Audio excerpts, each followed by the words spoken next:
Setiap bulan anakku meminta uang pensiunku, hingga suatu hari aku menunggunya di rumah bersama pengacaraku. Aku memutuskan. Setiap bulan, anakku meminta uang pensiunku, hingga suatu hari aku menunggunya di rumah bersama pengacaraku. Aku mendengar mesin mobilnya mati di depan rumahku, seperti setiap tanggal 28 di akhir bulan. Dari jendela ruang tamu, aku melihatnya turun dengan langkah penuh keyakinan yang selalu ia miliki, cara berjalan seolah dunia berutang sesuatu padanya. Tapi kali ini, aku tidak sendirian. Di sampingku, Bapak Arman, seorang pengacara, sedang memeriksa beberapa berkas dengan tenang. Seorang pria berusia sekitar 50 tahun, mengenakan setelan gelap, dengan tas kulit di pangkuannya. Ia menatapku dari balik kacamatanya dan mengangguk sedikit. "Sudah siap, Ibu Siti?" tanyanya. Aku mengangguk, meskipun tanganku gemetar. Usia 68 tahun, dan aku tidak pernah berpikir akan tiba hari di mana aku membutuhkan seorang pengacara hanya untuk berbicara dengan anakku sendiri. Tapi biarkan aku menceritakan bagaimana aku sampai pada titik ini, karena ini tidak dimulai sehari atau seminggu yang lalu. Ini dimulai 6 bulan lalu, ketika aku masih percaya pada setiap kata yang keluar dari mulutnya. Semua bermula 3 bulan setelah pemakaman suamiku. Joko telah meninggal karena serangan jantung mendadak, meninggalkanku sendirian di rumah yang kami bangun bersama, hanya dengan uang pensiunnya dan pensiunku untuk hidup. Jumlahnya tidak banyak, tapi cukup. Aku bisa membayar tagihan, membeli makanan, obat-obatan untuk tekanan darah, bahkan masih ada sedikit sisa untuk ditabung. Dimas, anak sulungku, mulai sering mengunjungiku. Awalnya aku sangat senang melihatnya. Ia datang setiap hari Minggu untuk minum kopi. Ia menanyakan kabarku, apakah aku membutuhkan sesuatu. Aku berpikir bahwa akhirnya, setelah bertahun-tahun melihatnya sibuk dengan bengkelnya, dengan istrinya, Rina, dan kedua anaknya, ia menemukan waktu untuk ibunya. Betapa naifnya aku. Pertama kali ia meminta uang adalah pada suatu Selasa sore. Ia datang tanpa pemberitahuan. Hal yang tidak biasa baginya. Wajahnya menunjukkan kekhawatiran yang sudah kukenal sejak ia kecil, ketika ada sesuatu yang benar-benar mengganggunya. "Ibu, aku perlu meminta bantuan besar." Aku duduk di depannya di ruang makan. Aku menyajikan kopi seperti biasa. "Katakan, Nak, Eida apa?" "Ini soal bengkel. Kami mengalami minggu yang buruk dan aku harus membayar pemasok. Jumlahnya 3 juta rupiah. Aku janji akan mengembalikannya bulan depan." 3 juta rupiah. Itu hampir setengah dari uang pensiunku. Tapi dia adalah anakku. Pria yang kubesarkan. Yang kuberikan semua yang aku bisa. Aku tidak berpikir dua kali. "Tentu, Dimas. Biar ibu ambil dompet dulu." Ketika aku memberinya uang itu, ia memelukku erat. Ia berbau oli mesin dan parfum mahal yang selalu ia pakai. "Terima kasih, Bu. Ibu tidak tahu betapa besar bantuan ini. Ayah pasti bangga padamu." Menyebut ayahnya seperti tusukan manis di dadaku. Joko selalu berkata bahwa keluarga harus saling membantu. Untuk itulah kita ada. 1 bulan berlalu. Dimas tidak mengembalikan uang itu, tapi ia meneleponku pada tanggal 28. "Ibu, boleh aku mampir? Aku perlu bicara." Ia datang membawa bunga. Bunga yang sangat kusukai. Kami berbicara tentang banyak hal sambil minum teh. Tentang anak-anaknya. Bagaimana sekolah mereka. Tentang Rina dan pekerjaannya di toko pakaian. Semuanya tampak normal sampai ia mengangkat topik itu. "Ibu, soal bulan lalu. Pemasok memberiku lebih banyak waktu. Tapi sekarang aku harus memperbaiki salah satu mesin di bengkel. 2 juta rupiah. Aku bersumpah bulan depan aku akan mengembalikan semuanya sekaligus." Sesuatu di dadaku terasa tertekan. Tapi aku mengabaikannya. Ia adalah anakku. Aku percaya padanya. "Baiklah, Dimas. Tapi ibu benar-benar butuh bulan depan." "Ya, Bu." Aku yanyi. Yanyi kehormatan. Begitulah rutinitas dimulai.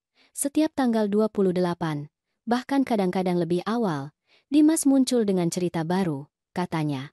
Karyawan butuh bayaran. Katanya, ada kesempatan membeli peralatan bekas. Katanya, pelanggan besar belum membayar.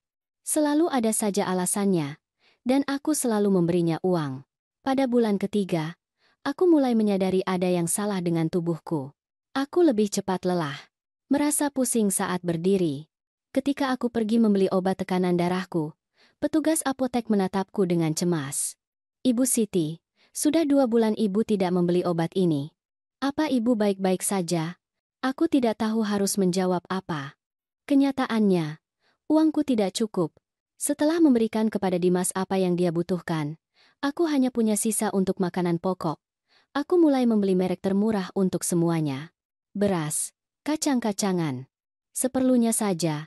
Aku tidak lagi membeli daging yang kusuka atau buah-buahan yang direkomendasikan dokter. Aku baik-baik saja. Terima kasih. Minggu depan aku akan datang membelinya. Tapi aku tahu itu bohong. Malam itu, sendirian di tempat tidur, aku menangis dalam diam. Aku merasa terjebak. Bagaimana aku bisa mengatakan kepada anakku bahwa aku tidak bisa membantunya lagi? Dia mengandalkanku. Keluarganya bergantung pada bengkel itu, dan aku adalah ibunya. Ibu tidak meninggalkan anak-anaknya. Rutinitas menjadi lebih berat. Dimas tidak lagi membawa bunga, tidak lagi duduk untuk minum kopi. Dia datang, meminta uang terburu-buru, dan pergi. Alasannya tetap sama, tapi nadanya telah berubah. Itu bukan lagi permintaan. Itu hampir seperti tuntutan. Bu, aku butuh 2,5 juta untuk hari ini. Aku harus bayar sebelum jam 6. Dimas. Nak, bulan ini agak sulit. Ibu belum beli. Bu, kumohon. Jangan lakukan ini padaku. Ini mendesak. Ibu mau aku rugi bengkel? Mau anak-anakku kelaparan? Kata-katanya membuatku merasa egois. Buruk sekali. Ibu macam apa aku yang menolak membantu anakku sendiri? Aku memberinya uang. Semuanya berubah pada suatu Rabu sore. Aku pergi ke supermarket di pusat kota, yang harganya lebih bagus. Aku mendorong troliku hanya berisi yang paling dasar. Sekantong beras, beberapa telur, roti murah. Aku menghitung dalam hati, menjumlahkan setiap item, memastikan tidak melebihi anggaran konyolku. Dan kemudian aku melihat mereka. Dimas, Rina, dan kedua anaknya keluar dari salah satu restoran termahal di daerah itu. Restoran yang hanya didatangi Joko dan aku pada acara-acara khusus. Saat kami ingin merayakan sesuatu yang penting, anak-anak memakai pakaian baru, bermerek. Aku mengenali logo yang muncul di televisi. Rina membawa tas yang terlihat mahal, salah satu yang dijual di toko-toko di pusat perbelanjaan mewah. Dimas mengeluarkan dompetnya dan membayar tagihan tanpa melihat totalnya. Aku melihatnya menggesek kartu dengan santainya, seperti orang yang tidak punya kekhawatiran finansial. Aku bersembunyi di balik rak pajangan. Aku tidak ingin mereka melihatku. Tidak ingin mereka tahu aku ada di sana. Dengan pakaian lamaku, tasku yang usang, troliku dengan 4 barang yang menyedihkan. Mereka melewati di depanku tanpa melihat. Tertawa. Aku mendengar mereka mengomentari makanan, tentang pergi menonton bioskop setelah itu. Dimas memberi uang kepada anak sulungnya untuk membeli berondong jagung untuk semua orang. Aku merasa lantai bergerak di bawah kakiku. Aku harus berpegangan pada troli agar tidak jatuh.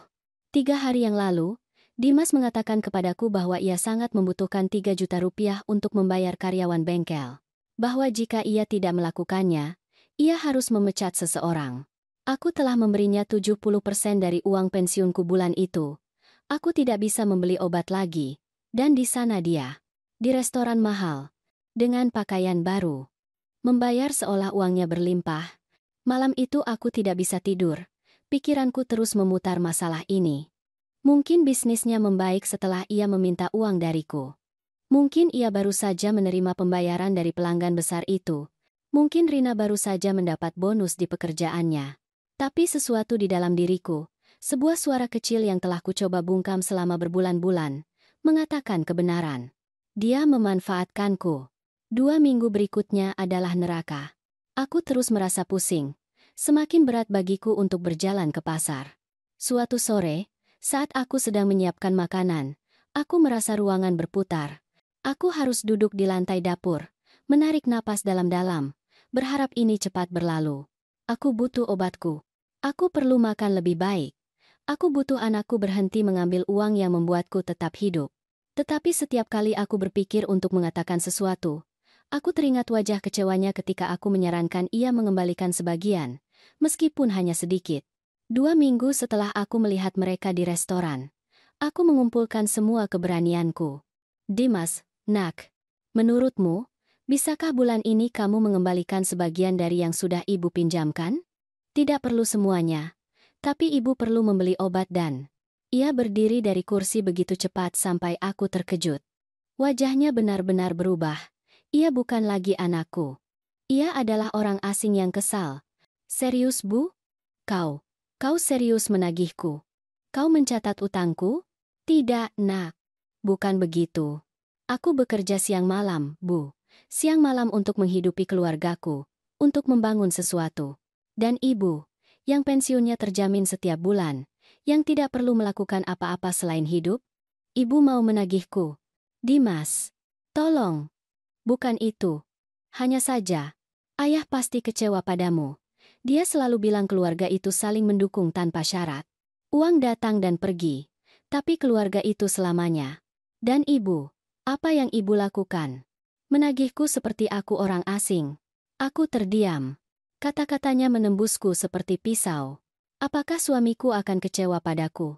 Apakah aku yang salah karena meminta uangku sendiri kembali? Maaf, nak. Ibu tidak bermaksud. Lupakan saja, Bu. Aku lihat uangmu lebih berharga daripada anakmu sendiri. Ia pergi membanting pintu. Aku tetap di sana, duduk di ruang makanku, menangis seperti yang belum pernah kulakukan sejak pemakaman Joko. Aku merasa menjadi ibu terburuk di dunia. Egois, pelit, jahat. Malam itu aku hampir tidak bisa memejamkan mata. Rasa pusingku memburuk. Aku merasakan sakit menusuk di dada yang membuatku takut. Bagaimana jika aku terkena sesuatu? Bagaimana jika aku seperti Joko? Serangan jantung mendadak. Siapa yang akan menemukanku? Dimas sudah jarang datang setelah pertengkaran kami. Dewi, putri bungsuku, tinggal di kota lain, 5 jam perjalanan. Pikiran untuk mati sendirian di rumahku membuatku takut lebih dari apapun. Seminggu kemudian, teleponku berdering. Itu Dewi, sudah lama kami tidak bicara. Dia selalu sibuk dengan pekerjaannya di kota, dan aku tidak ingin mengganggunya dengan masalahku. Bu, bagaimana kabar ibu? Tante Leticia bilang dia melihat ibu di masjid hari Minggu dan ibu terlihat sangat kurus. Ibu makan dengan baik. Kekhawatiran tulusnya membuatku hancur. Tanpa sengaja, aku mulai menangis. Bu, ada apa? Ibu membuatku takut. Aku baik-baik saja, nak. Hanya saja. Ibu merindukan ayahmu. Bu, aku kenal ibu. Ada hal lain, katakan. Dan kemudian, seperti bendungan yang jebol, aku menceritakan semuanya. Setiap rupiah yang telah kuberikan kepada Dimas. Setiap janji yang tidak ia tepati. Obat-obatan yang tidak bisa kubeli. Rasa pusing, kelaparan, restoran mahal itu, semuanya. Dewi tidak berkata apa-apa selama beberapa detik. Ketika ia berbicara, suaranya bergetar karena marah. Sudah berapa lama ini terjadi? 6 bulan, kurang lebih. Dan Dimas tidak pernah mengembalikan apapun? Dia bilang akan. Katanya, bengkel. Bu, bengkel Dimas baik-baik saja. Dia mengunggah foto di media sosial. 3 bulan lalu mereka membeli 2 mesin baru dan merekrut lebih banyak karyawan. Mereka sedang berkembang. Aku merasa dunia berhenti. Dimas telah membohongiku selama berbulan-bulan tentang segalanya. Mengapa dia melakukan itu, Dewi? Mengapa anakku sendiri? Aku tidak tahu, Bu. Tapi ini berakhir sekarang. Dengarkan aku baik-baik. Jangan berikan dia 1 rupiah pun lagi. 1 pun. Aku akan ke sana akhir pekan ini dan kita akan menyelesaikan ini. Tapi dia kakakmu. Aku tidak ingin menimbulkan masalah dalam keluarga.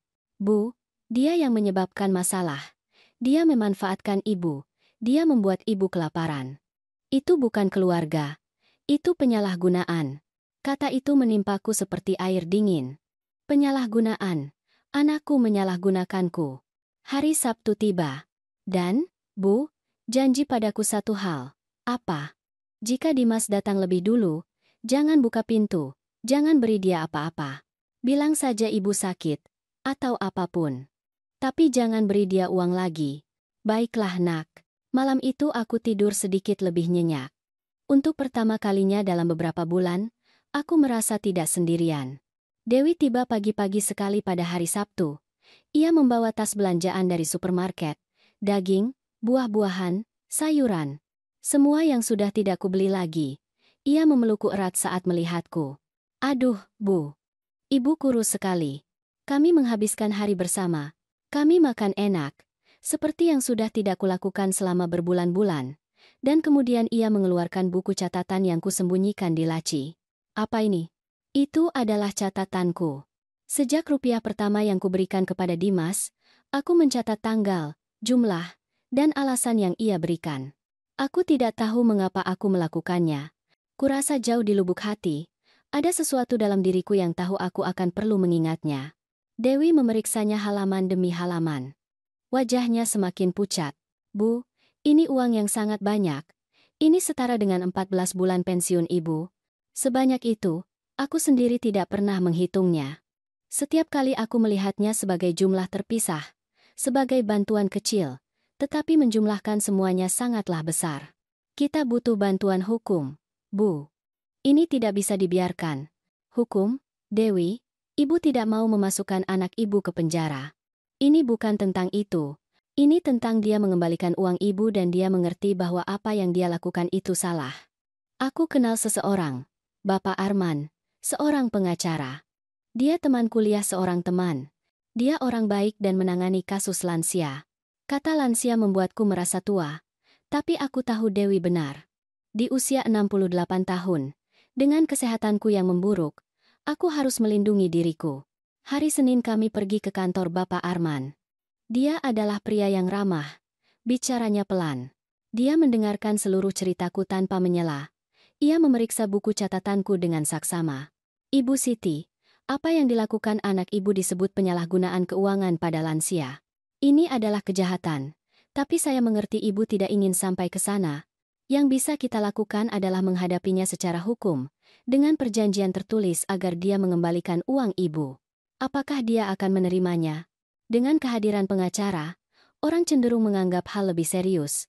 Kapan biasanya ia mengunjungi ibu? Setiap tanggal 28. Saat aku menerima pensiun. Sempurna. Tanggal 28 berikutnya adalah 3 hari lagi. Apakah ibu setuju saya hadir dalam pertemuan itu? Aku menatap Dewi. Dia mengangguk dengan tegas. Aku menatap pengacara itu. Wajahnya memancarkan kepercayaan. Baiklah. Mari kita lakukan. 3 hari berikutnya adalah yang terpanjang dalam hidupku. Dewi harus kembali ke kotanya karena urusan pekerjaan. Tapi ia meneleponku setiap pagi dan malam. Dimas sudah menelepon? Belum. Tidak ada. Sempurna. Pertahankan rencana itu. Bapak Arman tiba jam 10 pagi. Dimas selalu datang sekitar tengah hari, kan? Ya. Semua akan baik-baik saja, Bu. Ibu kuat. Lebih kuat dari yang ibu kira. Apakah aku kuat? Aku tidak yakin. Tapi tidak ada jalan kembali. Pagi tanggal 28 aku bangun pagi. Aku berdandan sebaik mungkin. Aku mengenakan gaun yang diberikan Joko pada hari jadi kami yang terakhir. Aku perlu merasa kuat. Tepat jam 10, Bapak Arman mengetuk pintu rumahku. Ia membawa tas kerjanya dan folder berisi dokumen. Selamat pagi, Ibu Siti. Sudah siap? Siap. Kami duduk di ruang tamu. Dia meninjau dokumen yang telah dia siapkan. Kontrak sederhana di mana Dimas akan setuju untuk mengembalikan uangku dalam cicilan bulanan. Tidak agresif. Hanya adil. Pukul 11:30. Kami mendengar suara mesin mobil. Apakah itu dia? Tanya pengacara itu. Aku melihat keluar jendela. Itu mobil baru Dimas. Yang ia beli 6 bulan lalu, tepat saat ia mulai meminta uang dariku. Ya, itu dia. Bapak Arman menutup foldernya dan merapikan kacamatanya. Tarik napas dalam-dalam, Ibu Siti. Ibu melakukan hal yang benar. Aku mendengar langkahnya mendekati pintu. Suara kuncinya mencari lubang kunci. Seperti biasa. Dia punya salinan kunci rumahku. Joko memberikannya ketika ia masih remaja, agar ia bisa masuk jika suatu saat aku butuh bantuan. Aku tidak pernah membayangkan bahwa isyarat kepercayaan itu akan menjadi bagian dari masalah. Pintu terbuka. Dimas masuk dengan keyakinan seperti biasa, ponsel di tangannya, bahkan tanpa melihat ke ruang tamu. Bu, aku butuh. Dia berhenti mendadak. Matanya beralih dari aku ke pengacara. Dari pengacara ke aku. Untuk pertama kalinya dalam 6 bulan, aku melihat ketakutan di wajahnya. Dan aku, untuk pertama kalinya dalam 6 bulan, Tidak merasa bersalah. Aku merasakan kekuatan. Bu, siapa dia? Suara Dimas terdengar berbeda. Tidak ada keyakinan yang biasa. Ada sesuatu dalam nadanya yang belum pernah kudengar sebelumnya. Ketidakpastian. Bapak Arman berdiri dengan tenang. Dia mengulurkan tangannya ke arah Dimas. Selamat pagi. Saya Bapak Arman, pengacara Ibu Siti. Dimas tidak menjabat tangannya.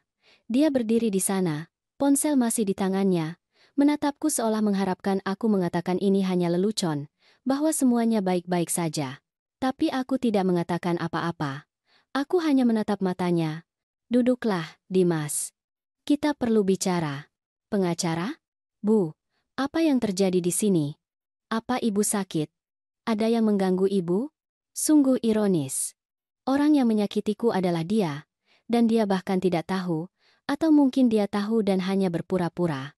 Duduklah, ulangku, kali ini lebih tegas. Dimas menurut, tapi ia duduk di tepi sofa, tegang. Bapak Arman kembali ke tempatnya di sampingku dan membuka tasnya. Dia mengeluarkan buku catatan lamaku, yang di dalamnya aku mencatat semuanya selama 6 bulan. Bapak Dimas, ibu Anda mempekerjakan saya karena beliau perlu menyelesaikan masalah penting dengan Anda. Masalah apa? Bu, jika ibu butuh bantuan hukum, ibu bisa memberitahuku. Aku kenal pengacara. Ibu tidak perlu. Ini tentang uang yang sudah kupinjamkan padamu, kataku. Suaraku terdengar lebih jelas dari yang kuduga. Semua uang yang kuberikan kepadamu bulan-bulan ini. Wajah Dimas berubah. Berubah dari kebingungan menjadi sesuatu yang mirip kemarahan, tapi bercampur dengan rasa malu. Pinjamkan? Bu, aku akan mengembalikannya. Sudah kubilang ribuan kali. Bengkel sedang mengalami masa sulit, tapi bengkel berjalan dengan sangat baik, sela Bapak Arman, tanpa meninggikan suara, tapi dengan ketegasan. Menurut informasi yang diberikan oleh saudari Anda, Dewi, bisnis Anda telah berkembang pesat dalam beberapa bulan terakhir. Anda telah mengakuisisi mesin baru dan merekrut personel tambahan. Dimas menjadi pucat. Dia membuka mulutnya untuk mengatakan sesuatu, tetapi tidak ada yang keluar. Bapak Arman meletakkan buku catatanku di atas meja, terbuka di halaman pertama. Ini adalah buku catatan di mana ibu Anda mencatat setiap rupiah yang Anda minta, setiap tanggal, setiap jumlah, setiap alasan yang Anda berikan. Apakah Anda ingin memeriksanya? Tidak perlu. Aku tahu jumlahnya. Izinkan saya membantu Anda dengan angkanya kalau begitu. Bapak Arman mengeluarkan dokumen yang telah dia siapkan. Dalam 6 bulan, Anda telah menerima total Rp34.200.000 dari ibu Anda. Itu setara dengan 14 bulan penuh pensiunnya. Aku melihat Dimas menelan ludah. Aku belum pernah melihatnya seperti ini, bahkan ketika ayahnya memarahinya saat remaja karena kenakalan. Aku akan mengembalikannya. Hanya saja waktunya belum tepat. Kapan? Tanyaku. Air mata mulai menggenang di mataku. Tapi kali ini bukan karena kesedihan. Itu kemarahan. Kapan, Dimas? Bulan depan, bulan berikutnya? Kamu sudah mengatakan itu 6 bulan berturut-turut. Bu, ibu harus mengerti bahwa bisnis. Aku mengerti bahwa aku tidak bisa membeli obatku karena ingin membantumu. Aku mengerti bahwa aku makan nasi dan kacang-kacangan selama berminggu-minggu karena uangku tidak cukup untuk yang lain. Aku mengerti bahwa aku mengalami pusing yang sangat parah sampai aku berpikir aku akan mati sendirian di rumahku. Suaraku pecah pada kata terakhir. Dimas menatapku dengan mata lebar. Apakah itu kejutan atau rasa bersalah? Bu, aku tidak tahu kalau kamu tidak bertanya. Dalam 6 bulan, kamu tidak pernah bertanya apakah aku baik-baik saja. Kamu hanya datang, meminta uang, dan pergi. Aku pikir ibu, dengan pensiun ibu. Pensiunku 4,5 juta rupiah sebulan. Dimas, rata-rata kamu meminta 5.700.000 rupiah setiap bulan. Dari mana kamu pikir aku akan mendapatkan selisihnya? Dari udara? Keheningan yang terjadi terasa berat. Aku bisa mendengar jam dinding menandai setiap detik. Dimas menatap lantai. Tangannya sedikit gemetar. Bapak Arman memecah keheningan. Bapak Dimas, ibu Anda tidak ingin mengajukan tuntutan hukum yang lebih serius, tetapi beliau perlu Anda. Ponsel Dimas berdering. Kami semua terkejut. Dia melihatnya dan wajahnya menjadi lebih pucat. Itu Rina, gumamnya. Jawab jika penting, kata pengacara itu. Mungkin penting. Dimas ragu, tetapi akhirnya bangkit dan keluar ke teras belakang kecil. Dari ruang tamu kami bisa mendengar gumaman, meskipun bukan kata-kata yang persis. Kemudian suaranya meninggi. Tidak, bukan itu. Sudah kubilang kalau. Rina, tunggu. Aku akan jelaskan. Ada jeda yang lama. Kemudian kami mendengar sesuatu yang terdengar seperti isak tangis tertahan. Bapak Arman menatapku dengan sebelah alis terangkat. Aku tidak tahu harus berpikir apa. Apa hubungannya Rina dengan semua ini? Dimas kembali 2 menit kemudian. Wajahnya merah dan ada air mata di matanya. Dia menjatuhkan diri ke sofa, tidak lagi di tepi, tetapi tenggelam, merasa kalah. Rina sedang dalam perjalanan ke sini, katanya dengan suara serak. 10 menit lagi sampai. Mengapa? Tanyaku. Dimas menutupi wajahnya dengan tangan. Dia menemukan mutasi rekening bankku, penarikan yang kulakukan setiap tanggal 28 setiap bulan. Dia sudah berpikir selama berminggu-minggu bahwa aku selingkuh atau sesuatu yang lebih buruk, bahwa aku berjudi atau, aku tidak tahu, dia putus asa. Dia bahkan menyewa seseorang untuk mengikutiku. Aku tidak bisa mempercayai apa yang kudengar. Rina tidak tahu apa-apa. Selama ini aku berpikir mungkin dia, bagian dari rencana, bahwa mungkin mereka berdua telah memutuskan untuk memanfaatkanku. Dia tidak tahu kamu mengambil uang pensiunku. Kata-kataku terdengar lebih keras dari yang kumaksud, tetapi itulah kebenarannya. Tidak. Dia pikir semua uang tambahan itu berasal dari bengkel. Aku bilang padanya kami mengalami bulan-bulan yang baik, bahwa kami sedang tumbuh, dan kami memang tumbuh, Bu. Itu benar. Lalu untuk apa kamu menginginkan uangku? Pertanyaan itu keluar seperti teriakan. Jika bengkel berjalan baik, jika kamu punya uang, mengapa kamu meninggalkanku tanpa obat? Mengapa kamu membiarkanku kelaparan? Dimas tidak menjawab. Dia hanya duduk di sana, dengan wajah di tangannya, gemetar. Kami tidak perlu menunggu lama. Bel pintu berdering tepat 8 menit kemudian. Aku pergi membukanya sendiri. Rina berdiri di sana, tasnya tergantung di bahu, wajahnya serius. Ketika dia melihatku, ekspresinya sedikit melunak. Ibu mertua, maaf datang tanpa pemberitahuan. Aku perlu bicara dengan Dimas. Masuk, nak. Kurasa kita semua perlu bicara. Rina masuk dan menyapa Bapak Arman dengan hormat, meskipun kebingungan terlihat jelas di wajahnya. Ketika dia melihat Dimas, rahangnya mengeras. Jelaskan padaku, katanya, bahkan tanpa duduk. Jelaskan padaku apa yang kamu lakukan dengan 5 juta rupiah setiap bulan, karena detektif mengikutimu ke sini 3 kali, ke rumah ibumu, pada hari kamu menarik uang. Dimas mendongak, matanya merah. Aku meminjam uang dari ibuku. Meminjam? Suara Rina meninggi. Dimas, bengkel menghasilkan lebih dari 20 juta rupiah per bulan keuntungannya. Mengapa kamu perlu meminjam uang dari ibumu? Itu adalah pertanyaan yang menghancurkan segalanya. Karena sampai saat itu, bahkan aku ingin percaya bahwa mungkin itu perlu, bahwa mungkin benar-benar ada keadaan darurat. Tapi jika bengkel menghasilkan begitu banyak uang, katakan padaku, desak Rina. Katakan padaku untuk apa kamu menggunakan uang ibumu. Keheningan meluas. Dimas membuka mulutnya beberapa kali, tetapi tidak ada kata yang keluar. Akhirnya, dengan suara yang begitu pelan sehingga kami hampir tidak mendengarnya, ia berkata, untuk hal-hal lain. Hal-hal apa? Mobil itu, restoran, pakaian anak-anak, perjalanan yang kita lakukan ke pantai bulan Maret. Setiap kata seperti tamparan. Rina mundur selangkah, meletakkan tangan di mulutnya. Ya Tuhan, selama ini, semua hal itu yang kupikir karena bisnis berjalan baik. Bisnis memang berjalan baik. Dimas bersikeras. Tapi aku ingin kita punya lebih banyak, agar kita tidak kekurangan apa-apa. Agar anak-anak punya yang terbaik. Dengan mengorbankan ibumu, teriak Rina. Dengan mengorbankan membiarkan dia tanpa obat. Dimas, apa yang kamu pikirkan? Aku tidak tahu. Dimas juga berteriak, berdiri. Aku tidak tahu, oke? Ini dimulai sebagai sesuatu yang kecil dan kemudian aku tidak bisa berhenti. Itu mudah. Dia tidak pernah bilang tidak. Aku pikir dia baik-baik saja, bahwa dengan pensiunnya dia bisa. Aku tidak baik-baik saja. kataku, dan suaraku memotong udara seperti pisau. Aku tidak baik-baik saja selama berbulan-bulan. Tapi setiap kali aku mencoba mengatakan sesuatu, kamu membuatku merasa bersalah. Kamu bilang ayah akan kecewa, bahwa keluarga saling membantu tanpa syarat. Bu, kamu tahu berapa hari aku harus memilih antara makan atau minum pilku? Kamu tahu berapa malam aku berpikir aku tidak akan bangun keesokan paginya? Rina jatuh ke kursi, menangis. Dimas berdiri diam, lumpuh. Bapak Arman menunggu kami semua sedikit tenang sebelum berbicara. Saya pikir sekarang kita semua lebih jelas tentang apa yang telah terjadi. Bapak Dimas, ibu Anda tidak ingin menuntut Anda atau membuat masalah hukum yang lebih besar. Yang beliau butuhkan, dan yang adil, adalah Anda mengembalikan uang yang Anda ambil darinya bulan-bulan ini.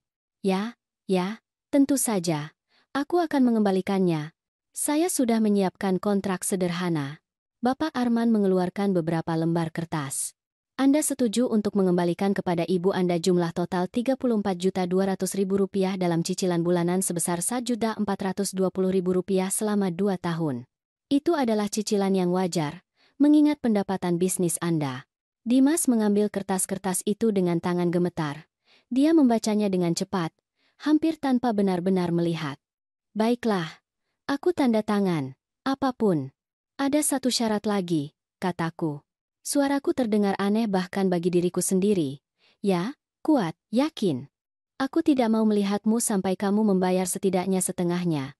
Apa? Bu, ibu tidak bisa. Aku bisa. Aku butuh waktu, Dimas. Waktu untuk sembuh. Waktu untuk memahami bagaimana anakku sendiri bisa melakukan ini padaku. Bu, tolong. Itu syaratku. Jika kamu ingin ini tetap di antara kita, tanpa masalah hukum yang lebih besar, kamu terima. Rina menyeka air matanya dan berbicara dengan suara tegas. Aku juga akan menandatangani, sebagai saksi dan sebagai penjamin. Jika dia tidak memenuhi, aku akan bertanggung jawab atas pembayarannya. Aku janji, ibu mertua.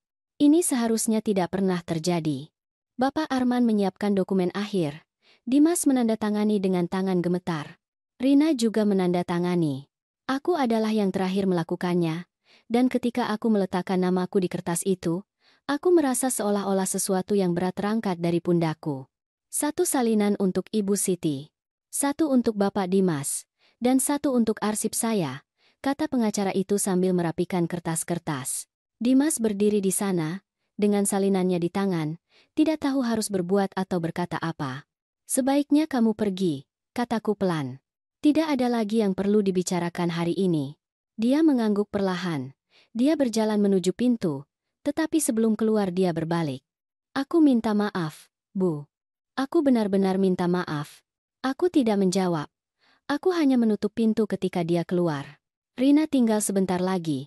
Dia mendekatiku, dan memelukku erat. Maafkan aku, Ibu mertua. Seandainya aku tahu, itu bukan salahmu, Nak. Kamu tidak tahu. Aku akan memastikan dia memenuhinya. Aku janji. Dan anak-anak, bolehkah aku membawanya berkunjung? Mereka merindukan ibu. Tentu saja. Pintu selalu terbuka untuk kalian. Rina pergi, dan akhirnya aku tinggal sendirian dengan Bapak Arman. Dia menyimpan barang-barangnya dengan tenang. Bagaimana perasaan ibu, Ibu Siti? Aku tidak tahu. Sedih. Lelah. Tapi juga lega. Ibu melakukan hal yang benar. Hal yang sulit, tapi yang benar. Ketika pengacara itu pergi, aku tinggal sendirian di ruang tamuku. Ruangan yang sama di mana selama berbulan-bulan aku menyerahkan uangku kepada Dimas. Ruangan yang sama di mana aku merasa tidak berdaya dan bersalah. Tapi sekarang semuanya terasa berbeda. 3 bulan berlalu. 3 bulan di mana, setiap tanggal 15, aku menerima transfer Rp1.420.000 ke rekeningku. Dimas menepati janji. Tidak ada alasan. Tidak ada penundaan. Aku membeli obat-obatanku secara lengkap untuk pertama kalinya dalam setengah tahun. Aku mengisi kulkasku dengan makanan sungguhan. Daging, buah-buahan, sayuran. Aku bahkan memanjakan diri untuk membeli kue kecil untuk merayakan ulang tahunku. Sesuatu yang belum kulakukan sejak Joko meninggal. Rasa pusing hilang. Berat badanku pulih. Aku merasa menjadi diriku sendiri lagi. Pada suatu Sabtu sore, Aku berada di dapurku membuat kopi ketika bel pintu berdering. Aku melihat melalui lubang intip dan melihat Rina bersama cucu-cucuku, Budi dan Ayu, anak-anak membawa karangan bunga. Aku membuka pintu dan mereka berlari memelukku. Nenek, kami merindukan nenek. Nenek juga merindukan kalian. Sayang-sayangku, masuk, masuk. Rina masuk di belakang mereka dengan senyum yang lelah tapi tulus. Kami tidak ingin datang tanpa pemberitahuan, tapi anak-anak sangat mendesak. Kalian selalu diterima, nak.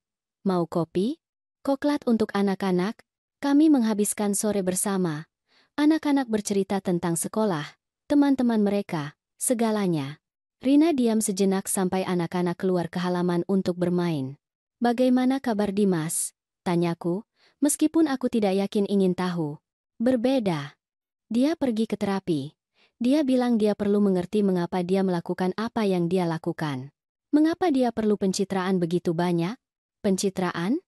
Itu masalahnya. Semua teman masa kecilnya punya perusahaan besar, rumah besar, mobil terbaru. Dimas merasa dia tidak pernah mencapai itu, meskipun bengkel berjalan baik. Jadi dia mulai menghabiskan uang untuk hal-hal untuk menunjukkan kepada mereka bahwa dia juga bisa, dan dia tidak peduli dari mana uang itu berasal. Rina menggelengkan kepala, air mata di matanya. Kurasa dia berbohong pada dirinya sendiri. Dia meyakinkan dirinya sendiri bahwa itu pinjaman sementara, bahwa nanti dia akan mengembalikan semuanya. Tapi setiap bulan lebih mudah meminta kepada ibu daripada menghadapi kenyataan bahwa dia hidup di luar kemampuannya. Dan sekarang, dia menjual mobil itu. Dia punya yang lebih sederhana. Dia berhenti pergi ke restoran mahal itu. Dia membangun kembali semuanya dari kejujuran. Ini sulit, tapi ini adalah jalan yang benar. Kami terdiam sejenak. Kemudian Rina menanyakan apa yang kutahu akan dia tanyakan. Apakah suatu hari ibu bisa memaafkannya? Bisakah dia kembali? Aku menghela napas. Itu adalah pertanyaan yang sering kutanyakan pada diriku sendiri, ketika dia menunjukkan bahwa dia benar-benar berubah. Ketika dia mengerti bahwa cinta tidak bisa dibeli dan tidak bisa diminta. Ketika dia melihat bahwa nilainya tidak terletak pada apa yang dia miliki atau apa yang dia citrakan miliki. Itu adil. Dan ketika dia selesai membayar utangnya kepadaku. Bukan karena uang adalah hal yang paling penting, tapi karena aku perlu melihat bahwa dia menepati janjinya. Bahwa kali ini berbeda. Rina mengangguk, menyeka air matanya. Itu adil, ulangnya. Ketika mereka pergi, aku tinggal sendirian di rumahku, tapi itu adalah kesendirian yang berbeda. Itu bukan ketakutan yang dulu, perasaan ditinggalkan dan dimanfaatkan. Itu kedamaian. Malam itu aku mengeluarkan buku catatan lamaku, yang di dalamnya aku mencatat setiap rupiah yang kuberikan kepada Dimas. Aku membukanya dan melihat tanggal, jumlah, alasan.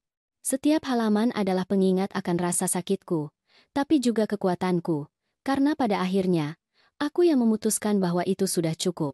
Aku menutupnya dan menyimpannya di dasar laci. Aku tidak akan membuangnya. Itu adalah bagian dari ceritaku, tapi aku tidak perlu melihatnya setiap hari lagi. Aku mengeluarkan buku catatan baru, bersih. Di halaman pertama aku menulis pengeluaran Siti, Januari. Aku mulai mencatat pengeluaranku sendiri, obat-obatanku, makananku, barang-barangku.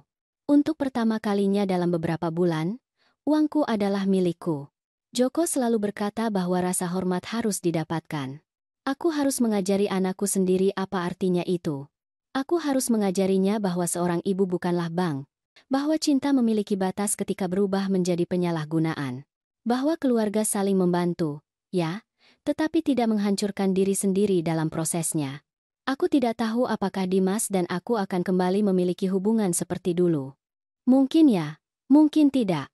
Tapi yang aku tahu adalah aku tidak akan pernah lagi membiarkan siapapun membuatku merasa bersalah karena menjaga diriku sendiri.